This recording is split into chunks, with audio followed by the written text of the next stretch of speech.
The new Sims 4 roadmap teased a new expansion pack as well as of course kits and an update. But now let's look closer at some of the hints we were given, and it could point to some surprising results. Now I will admit I am no expert at identifying these cards, but I did try my best, and I actually will be comparing my speculation with someone else's. And honestly, there could be some pretty interesting implications for that base game update. Which of course is where we're going to start, because I so often say sometimes the base game updates are just as noteworthy as the paid DLC. Now see here, this appears to mimic the world card. And in fact, if we look at the teaser, this actually looks like some of the worlds we currently have in Sims 4 if you own certain packs. For example, I think this looks like islands and maybe a volcano, which could be Sulani. And meanwhile, this definitely looks like Mount Komorabi from Snowy Escape. I think this is very intriguing to think about this as a world card, and now of course there are meanings associated with this, but it could be just as plain as referring to the worlds in Sims 4 as a whole. And because this is associated with a base game update, this means we could be getting a significant upgrade to our current worlds. Now, I'm not saying it's going to be Creator World, which would be absolutely amazing. I honestly, sadly, do not expect that. However, Jack of All Games brought up an old survey that I had forgotten about. So in this purported survey, there was this option for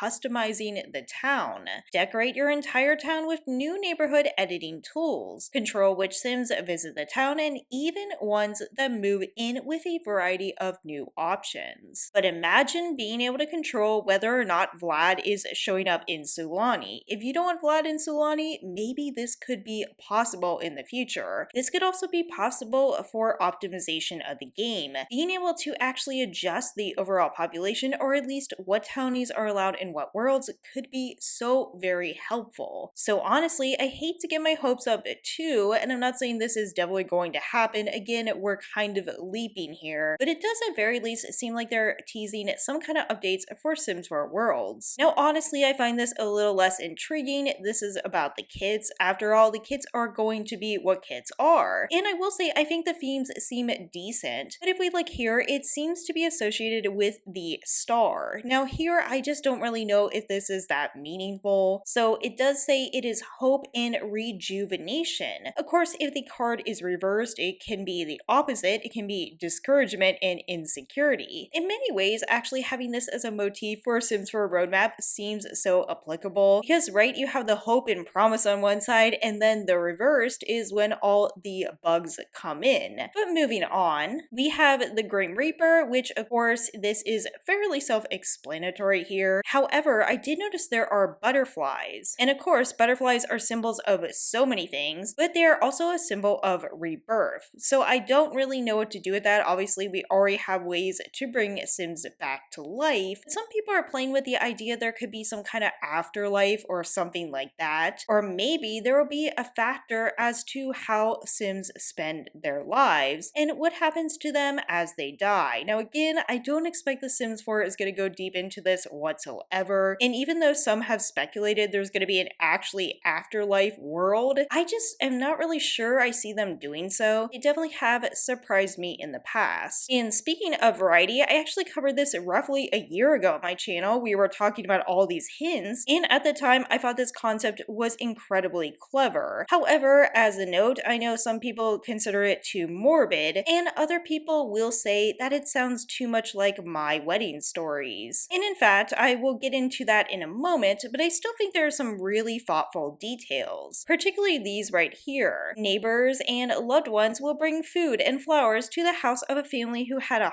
high relationship with the Sim that passed. High relationship right there is the key. Also, after the funeral, Sims will be able to decorate and clean the headstone in addition to pay respects. Personally, I think that is absolutely lovely, and of course I would like to have graveyards added to the game that you could actually go visit, and it would be great if that was in fact a base game update. But regardless if it's base game or paywalled, I still think graveyards would be an essential thing to add if they're gonna add it ever. Favorites and potential hobbies by visiting a therapist. Once this happens, a Sim can do things such as eat their favorite food. Overall though, I think they could bring in some kind of aspect of mental health or grieving. Again, it's Sims 4, so you want to have some whimsy to it. But after all, they did actually have couples therapists therapy in the last expansion pack. And so while very well detailed, and I really love the level of detail this person went into, just because of my wedding stories, I'm pretty much scarred from different events in Sims 4. Their ideas were to have different types of burials and to actually customize funerals. I also want to add that I think some of my commenters have fantastic ideas, and this person just casually mentioned that maybe we're going to get astrology back in Sims. So yes, I think this is actually very possible. Number one, we have precedent. It's been in past Sims games, and number two, it does seem to be a popular request. At least popular in social media, I can't tell all the way. And I'll be real with you, I'm pretty neutral on this. If it actually impacts your gameplay,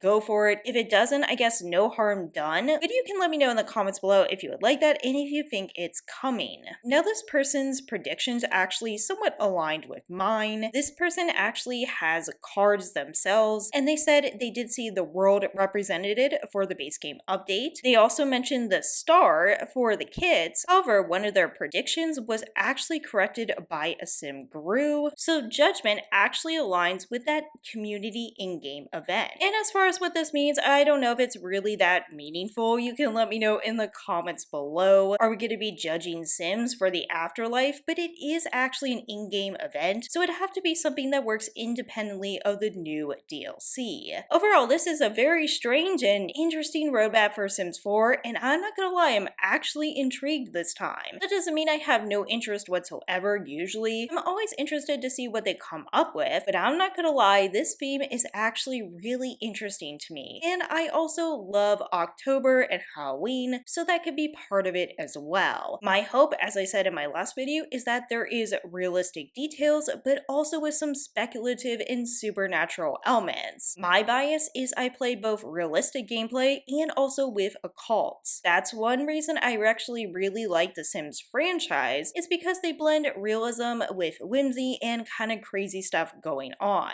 But let me know what you think about that in the comments below. What do you think about these predictions? What do you want to see in the expansion pack? And as always, please take care, and I'll see you in the next one.